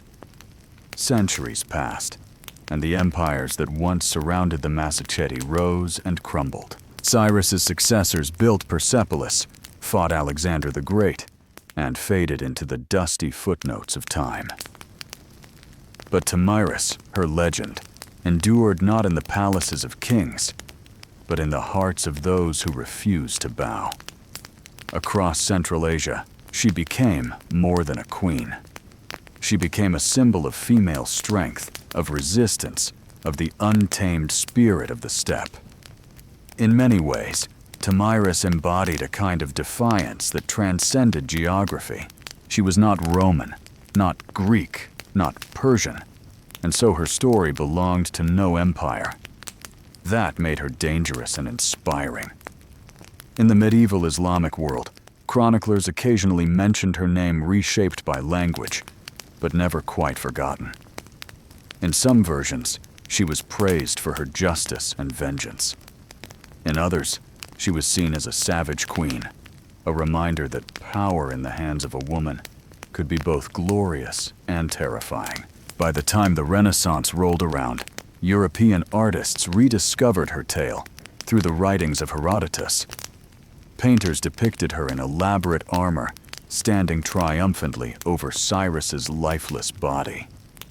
In one dramatic painting, she holds his severed head aloft like a trophy, blood-soaked and victorious. It was theatrical, yes, but also political. These artists were fascinated by the idea of a woman who didn't just survive in a man's world, she won. In the 19th and 20th centuries, Tomyris became a nationalist icon in regions like Kazakhstan, Uzbekistan, and Turkmenistan. Poets and educators reclaimed her as a historical heroine, proof that the roots of Central Asian identity were fierce, proud, and deeply feminine. Her name appeared in textbooks, statues, and even military ceremonies. A woman who had once ruled on horseback with a bow in hand was now riding once more through memory and myth, through rebellion and pride.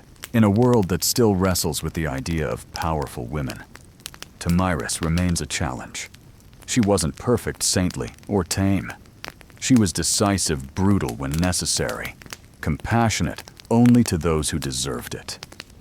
She was resistance in human form, and the blood of empire on her hands was a crown she wore without apology. History tends to favor the builders of monuments, the writers of laws, the kings who carved their names into stone. Tomyris did none of these. She left no empire behind, no palace to excavate, no royal seal to decipher. And yet her name still lives, not because she ruled forever, but because she refused to be erased. She stands as a contradiction to how history often remembers women, not as helpmates or footnotes, but as forces of destiny. Tomyris didn't beg for recognition. She took it with blood and fire. She didn't ride behind a king. She rode against one and won. Her story is retold in classrooms from Central Asia to Europe, not simply because she killed Cyrus the Great, but because she dared to defy him. She wasn't defending an empire.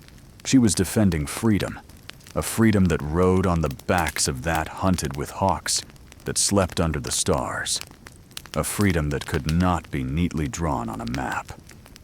Today, her statues rise from Kazakhstan's capital cities, and her face adorns coins and textbooks. To modern Central Asians, she is a mother of nations, a link to a pre-Islamic, pre-Soviet, proudly nomadic past.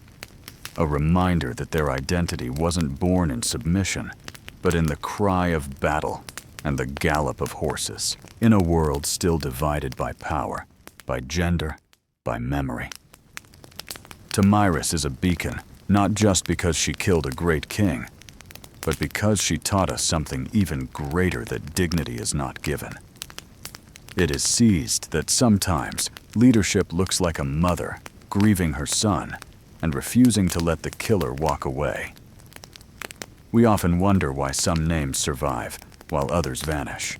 Tomyris survived because she was unforgettable, because in a time when women were expected to disappear into the tents of men, she rose blade in hand, fury in heart, and carved her story into the flesh of history. Empires fall, statues crumble, but legends ride, and somewhere in the whispering winds of the steppe, a queen still gallops, unbroken, undefeated, and utterly unforgettable. In ancient Egypt, beekeeping wasn't a hobby. It was a state-sponsored science with divine approval. Long before modern apiaries, Egyptians had already developed an organized mobile system for managing bees and extracting honey. By 2400 BCE, beekeeping was depicted in detail on the walls of tombs in the sun-drenched necropolises of Saqqara.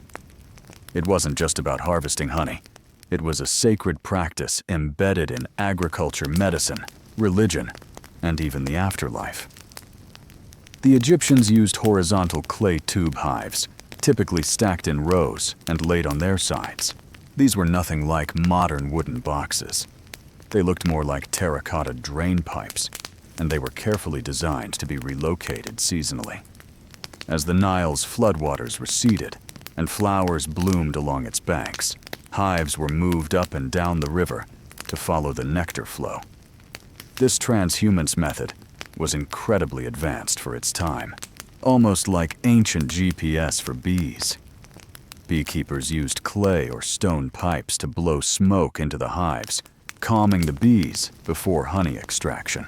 Without protective suits, these keepers had to rely on careful timing experience and a fair bit of courage. Honeycombs were removed gently, and the honey was collected not just for food, but for medicine, mummification, and sacred rites. Honey was considered a gift from the gods, a divine substance associated with Ra, the sun god. According to Egyptian myth, bees were born from the tears of Ra as they fell to earth. This wasn't poetic fluff. It shaped how the Egyptians treated bees as messengers between the mortal world and the divine. Honey was used in temple offerings, funerary rituals, and even as a currency in trade. It also had a prominent role in medicine. Ancient papyri list honey as a key ingredient in over 500 remedies, mixed with herbs, wine, or milk to treat wounds, infections, and gastrointestinal issues. Its antibacterial properties were known, even if the science wasn't. Beeswax, too, was harvested and used in cosmetics embalming, and even in writing tablets. It had value beyond the hive, becoming part of daily life for scribes, priests, and healers alike. In Egypt, the hive wasn't just a source of sweetness.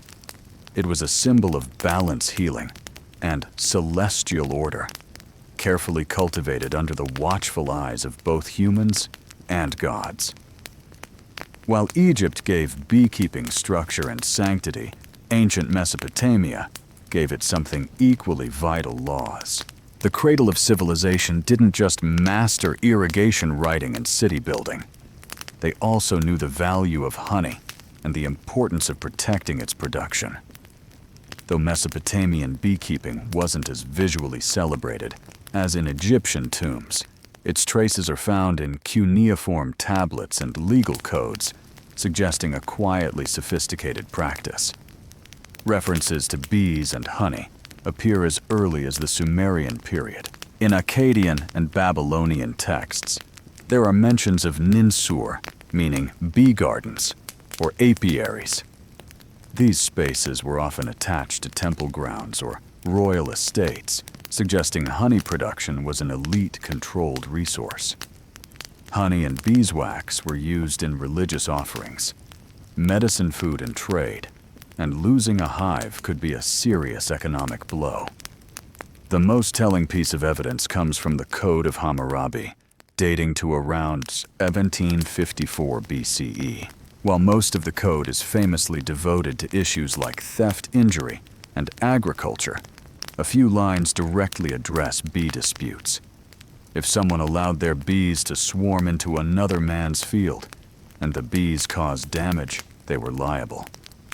If honey was stolen, restitution had to be made sometimes, in the form of silver or replacement jars. In a world where almost everything was counted in grain. The fact that honey warranted its own legal protection speaks volumes. Mesopotamians also understood bees as more than just insects.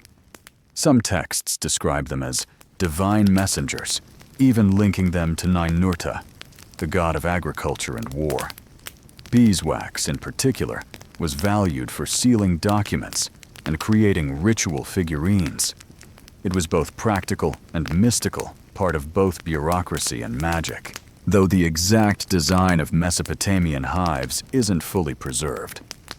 Scholars believe they may have used mud brick or woven basket hives, similar to early Levantine styles. These would have been kept in shaded gardens or rooftops protected from the harsh summer heat. Mesopotamian beekeeping was less about worship and more about structure regulating resources, ensuring fairness, and maintaining the economic balance of a society, where even a bee sting might end in litigation. Here, the hive was not just a biological wonder, it was a microcosm of order law and the civilizing impulse itself. In the rugged highlands of Anatolia, long before the Greeks took center stage, the Hittites were quietly mastering the art of beekeeping, and they weren't treating it like a backyard hobby. To the Hittites, bees were sacred agents of purity, messengers between realms, and essential to both agriculture and the spiritual health of the kingdom. Unlike Egypt and Mesopotamia, where beekeeping was a blend of science and economics, the Hittites took a more ritualistic approach. In religious texts from the 14th and 13th centuries, BCE bees are mentioned not just as producers of honey, but as active participants in purification rites. One famous Hittite ritual text describes a ceremony in which a bee is summoned to go and remove the evil, the impurity, and the wrath of the gods. The bee is then released, not killed. A rare show of mercy in ancient rites, suggesting a deep reverence for the insect. The Hittites valued honey for its taste and its sacred utility.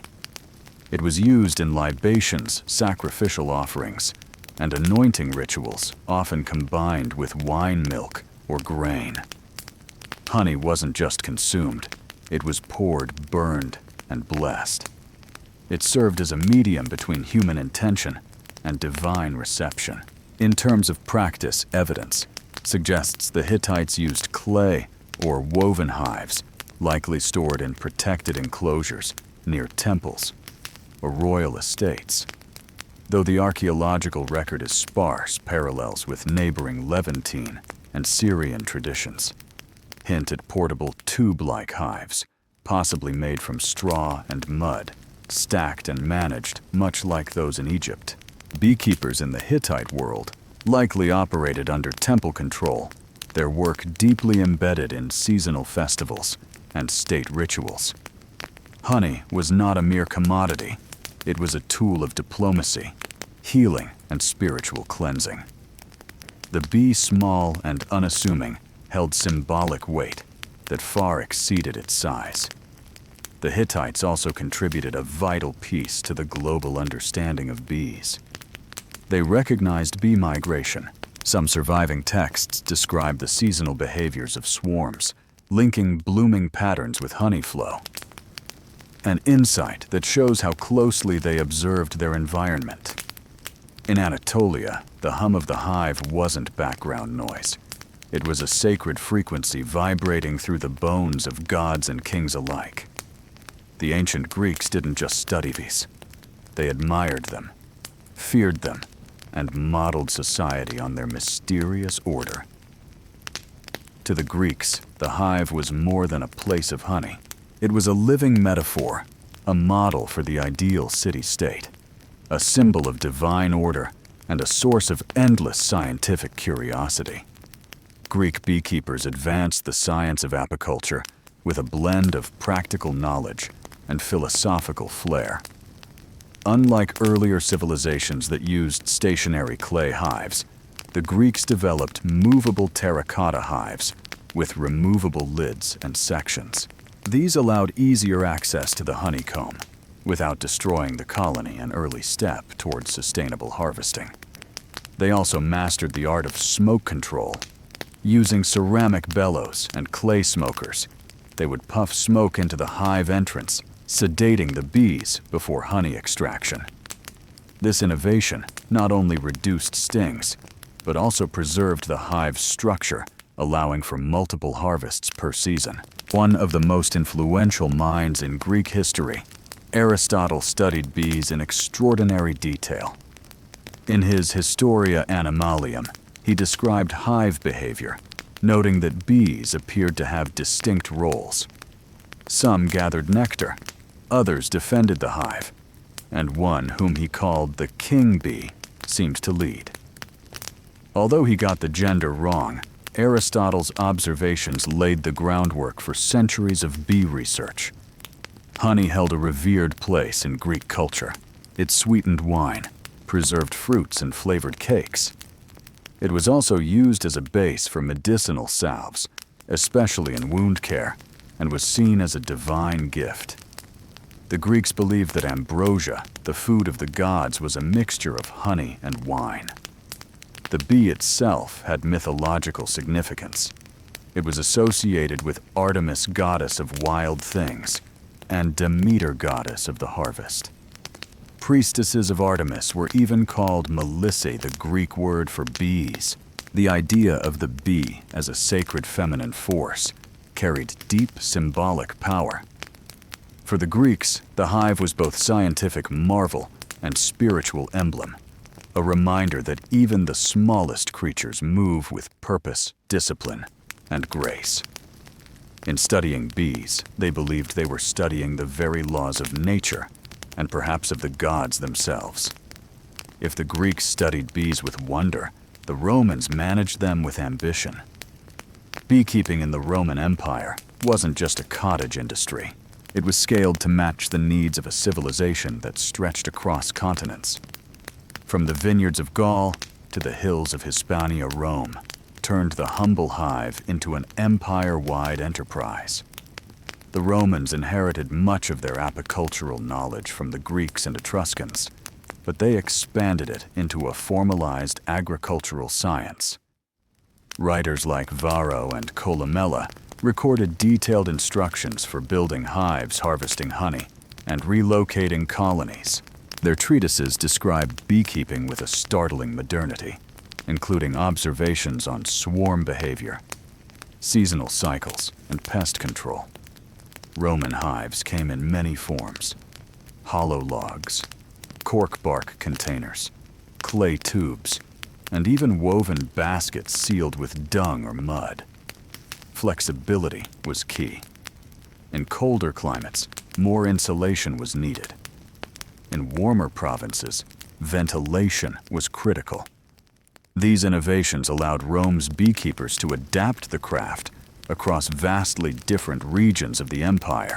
To calm bees, Romans employed clay pots filled with smoldering herbs, like thyme or oregano.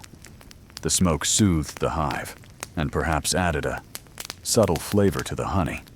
Harvesting was done with iron knives, and wax was separated by melting and straining, later used in candles, writing tablets, cosmetics, and even waterproofing ships. Honey wasn't just food. It was everywhere. It was added to wine to make malsam, used in baking, in sources for meat and fish, and even as an early energy source for athletes and soldiers. Roman physicians, following Hippocratic traditions, prescribed honey for sore throats, wounds, fevers, and digestive problems. Its antibacterial properties were well known and well used. But perhaps the most Roman thing about their beekeeping was organization. Large villas often had dedicated honey farms, run by enslaved labor under the supervision of estate managers. Production was recorded in ledgers, and surplus honey was sold in markets or exported to distant provinces. Bees were viewed not just as insects, but as productive citizens of the Roman economy. To the Romans, a well-run hive mirrored a well-run household, ordered, obedient, and endlessly fruitful. While ancient civilizations cultivated bees for honey and wax, many also saw the hive as a doorway to the divine. Across Egypt, Greece, Mesopotamia, and beyond, bees weren't just insects. They were spiritual beings, buzzing between worlds, delivering messages from gods, and offering sacred gifts like honey that bridged the natural and supernatural realms. In Egypt, bees were directly tied to divine creation. As mentioned earlier, mythology claimed that Ra, the sun god, shed tears that turned into bees upon touching the earth. Honey was used in temple offerings to please deities and accompany the dead into the afterlife. The bee also became a royal symbol. Pharaohs of Lower Egypt bore the title He of the Sedge and the bee, connecting their authority to the cosmic harmony of the hive. In Greece, the bee held powerful feminine symbolism. The priestesses of Demeter and Artemis, goddesses of fertility and wilderness, were called Melissa, or bees. These women were considered channels between the divine and mortal realms. The Oracle of Delphi, one of the most important religious centers in the ancient world, was believed by some to have originally been presided over by bee priestesses. Even the famed Pythia, the Delphic prophetess, was sometimes called the Delphic bee. The hive itself was often seen as a microcosm of perfect order, disciplined, selfless, and productive. Philosophers and mystics compared bee society to ideal human society: cooperative, industrious, and reverent. The Stoics admired bees for their instinctive sense of duty. Early Christians would later adopt the bee as a symbol of chastity and resurrection, go on how bees create, but do not lust. In the magical traditions of Mesopotamia, bees were invoked in ritual purification. In some Hittite ceremonies, a live bee was released after absorbing the impurities of the community, literally carrying sin away on its tiny wings. Honey and wax were burned in sacred fires, used in crafting protective amulets, and embedded in magical texts for blessings and healing. The bee was more than a metaphor. It was a bridge.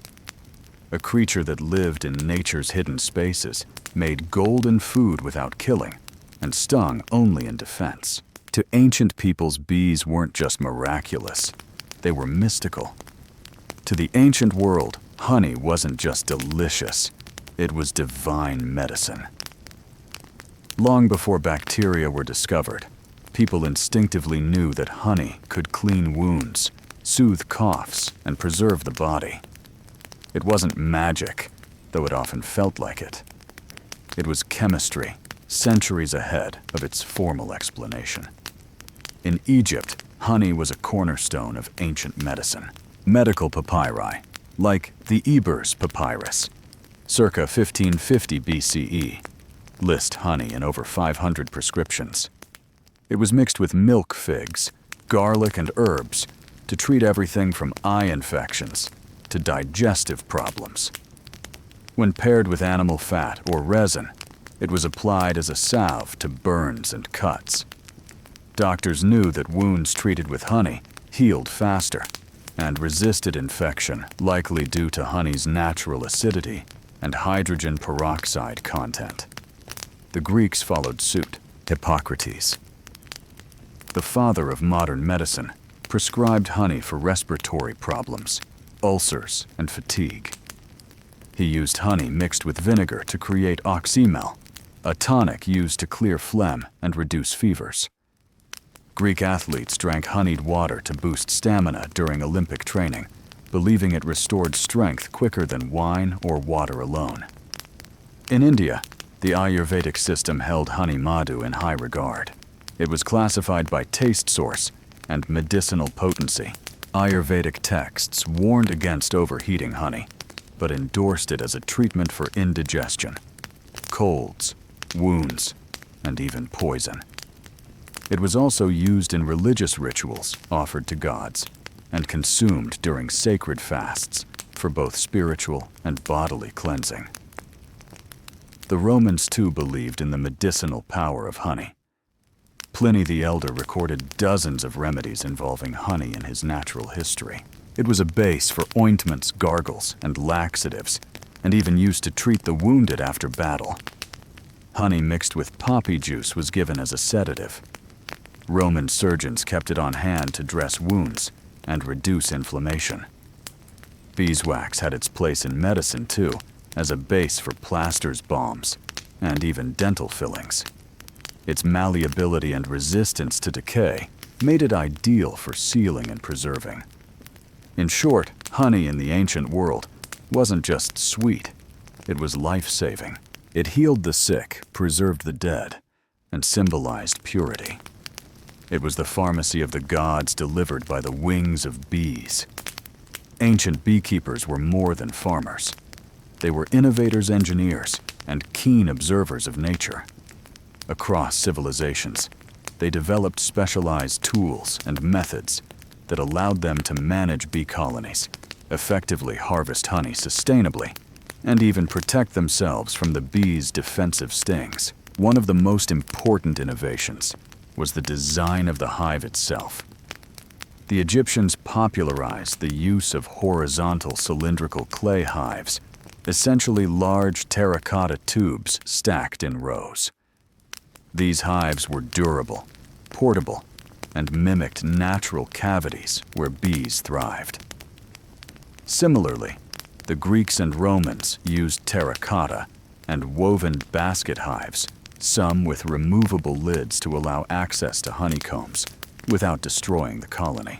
The ability to inspect and harvest without killing the bees was revolutionary, paving the way for modern sustainable apiculture. To safely extract honey, ancient beekeepers employed smoke to calm the bees. The Greeks invented clay smokers and bellows designed to direct smoke into the hive's entrance. The smoke masked alarm pheromones released by guard bees, reducing their aggression. Romans refined this by burning fragrant herbs, such as thyme or oregano, which soothed the bees and possibly imparted subtle flavors to the honey. Harvesting tools varied. Wooden or bronze knives were used to slice combs carefully. Sometimes, honeycombs were pressed to extract liquid honey, and wax was melted and filtered for later use.